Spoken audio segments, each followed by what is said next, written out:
I want to talk to you about the rock band Van Halen. I mean, why wouldn't I? You can tell by the way I'm dressed that my middle name is Headbanger Hard Rocker. Van Halen is best known for its song Jump off of its 1984 album, and they're credited for bringing hard rock back to the forefront of music, which I think we can all agree after the disco debacle of the 1970s was a blessing. If any of you ever danced under a mirror ball while wearing a leisure suit, you should probably go to confession before communion. I'm just saying. But the one thing that Van Halen gets most written up for, it seems, is their fascination or preoccupation with M&Ms. There was a rider on every one of Van Halen's concert contracts requiring that there be a bowl of M&Ms in their dressing room, and that there could be no brown M&Ms in the bowl. And it was often held up as the epitome of celebrity self-indulgence. But in reality, there was a very astute business purpose behind this requirement. Van Halen put on quite the spectacular stage show. And they were using some very high-powered lights and technologies at that time that most of the venues they played in had no experience with. So they knew when they walked into their dressing room and they saw the bowl of M&Ms, if all of the brown ones had been removed, they knew that the contract had been read thoroughly, that the people were paying attention, and they were taking the details very seriously. If in fact they found any brown M&Ms in the bowl, they would then send their own tech crew out to triple check everything to make sure it was safe for everyone. They paid attention to the details because details matter. Details matter. And Jesus is telling us in this gospel, people, the details matter.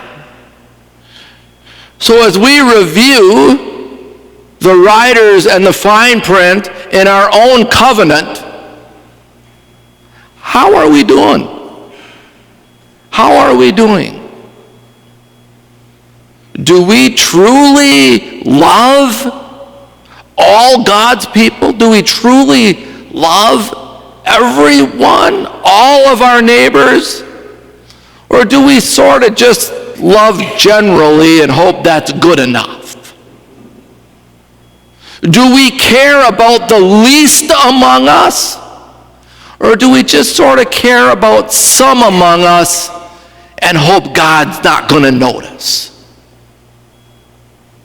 When we give, do we give of ourselves? Do we give of our own energy, our own person? Do we give of our own time, our own talent, our own giftedness? Do we give of our own treasures? Do we give from within, deep inside of ourselves? Or do we just sort of give off the top?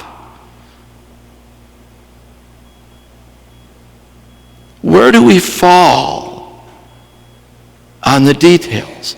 This life that we've been entrusted to steward, we have this tendency to think it's ours. My life, my time.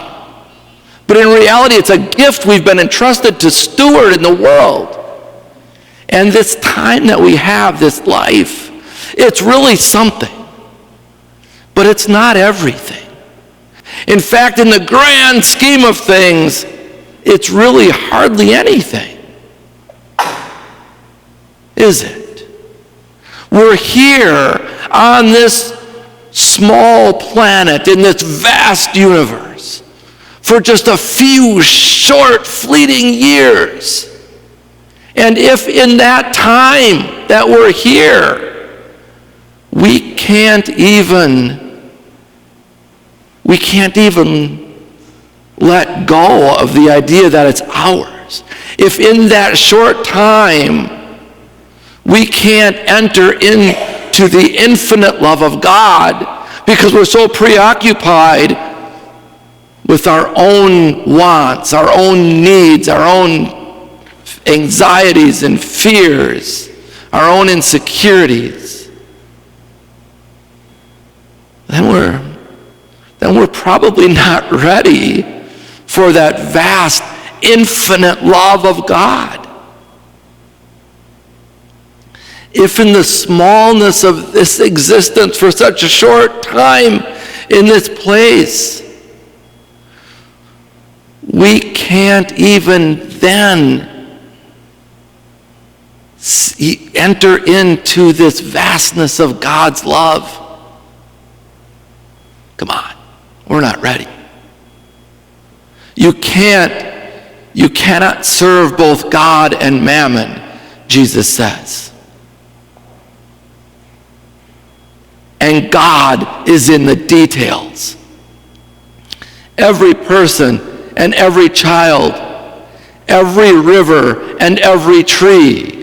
The creation is the expression of the Creator. What if this entire life is really just that bowl of M&Ms? It seems a little crazy, but what if this little bitty time we have in this place is really just a metaphor, a simulator for something so much bigger and so much vaster, and we just need to see if we can handle this before we're ready for that. How are we doing?